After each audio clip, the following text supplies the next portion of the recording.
Hey everyone, I just wanted to talk about the song Northern Lights by Thrice off their Horizons East album. I originally wanted to talk about this song just because I found the chordal harmonies interesting, but looking into the song further and reading some interviews, they indicated that they embedded the Fibonacci sequence into the guitar riff. I didn't see anyone who figured it out quite yet, so I decided to look into it for myself. My first step was to transcribe the riff, and this is what I got. I also got the Fibonacci sequence from a website, and I started kind of racking my brain trying different things to figure out how exactly these numbers fit into the notation here. But after looking at this for a while, I got rid of the numbers 0 and 1, and that seemed to help me out a lot. So our first note of the riff being E, and our first number of the Fibonacci sequence being 1, we're just going to move one diatonic note above E. And then the next number of the Fibonacci sequence being 2, we're just going to move 2 notes away from this F. And then next number 3, 1, 2, 3. Next number 5, 1, 2, 3, 4, 5. And we're going to move it down an octave just so it's in a playable range. If we didn't do that, the notes would just go up forever and it would be kind of unplayable. The next number is going to be 8. 1, 2, 3, 4, 5, 6, 7, 8. And then next number 13. 1, 2, 3, 4, 5, 6, 7, 8, 9, 10, 11, 12, 13. And move it down into a playable range.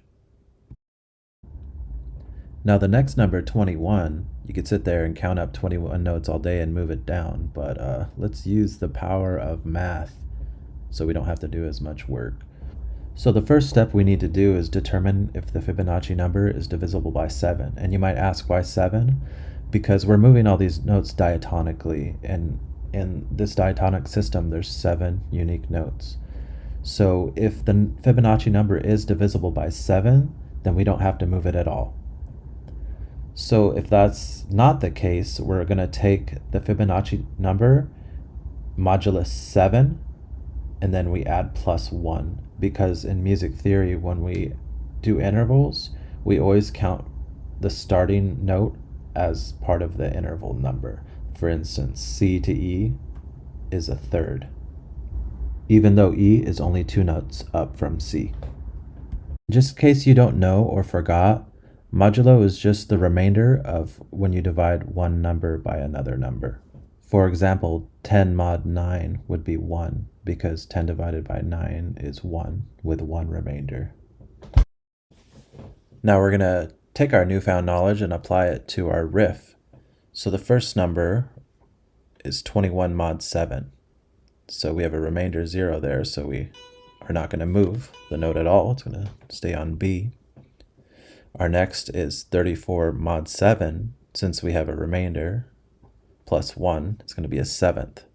So a 7th up from B is A. But since we're keeping things in playable range, we're going to move it down. And then we're going to do another 7th, because 55 mod 7 plus 1, 7th. So 7th up from A is G. Move it down. Now we have 89 mod 7 plus 1. It's a 6th. So a 6th up from G is E. Playable range, move it down to the low E. And then next we have 144 mod 7 plus 1. That's a 5th. So up to B. This is in a playable range, so we're not going to move it down at all. Our next is 233 mod 7 plus 1. That's a 3rd. So B to D, but we're going to move that one down. And then 377 mod 7 plus 1. That's a 7th. So a 7th up from D is C. But we're going to go ahead and move that down an octave. And as you can see now, we have that whole original first riff that we started with.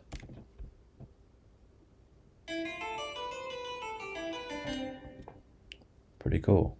Might be asking, what about that second half of the riff? The second half of the riff is pretty much the same thing as the first riff. It's just displaced by 1/8 note. So if we admit these two 16th notes, which is equal to an eighth note, and start the riff from here, this highlighted portion is the same from here to here. And then this last note D isn't in the original first riff, but if we take the next number in the Fibonacci sequence, 610, and apply the same formula as we were using above, we're going to get this note D. So that just explains the second half of the riff. And if you made it this far, I just want to say thanks for bearing with me. I know this stuff can kind of get a little bit confusing at times, but I think the takeaway from this is you can use formal structures such as the Fibonacci sequence or prime numbers or anything you want to be creative with to make your compositions more interesting. And I think it's pretty cool that Thrice took the time to put this into their music. And please let me know your thoughts on all this. I'm really interested in what you all have to say about this.